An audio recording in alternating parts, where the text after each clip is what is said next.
ಆಲೂಗಡ್ಡೆ ಬೆಳೆಗೆ ನೀರು ಹಾಯಿಸಲು ಹೋಗಿದ್ದ ರೈತನಿಗೆ ವಿದ್ಯುತ್ ಸ್ಪರ್ಶಿಸಿ ಸಾವನ್ನಪ್ಪಿರುವ ಘಟನೆ ಗುಡಿಬಂಡೆ ತಾಲೂಕಿನ ಜಂಗಾಲಹಳ್ಳಿ ಗ್ರಾಮದಲ್ಲಿ ನಡೆದಿದೆ.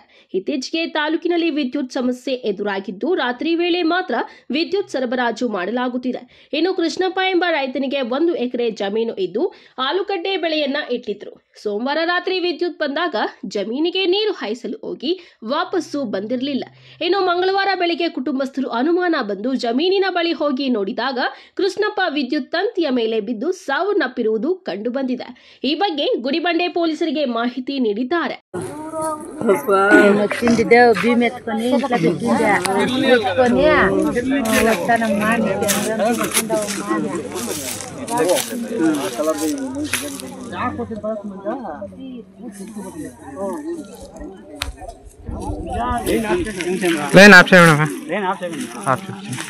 NV Venkatesh MMTV news Gudibande.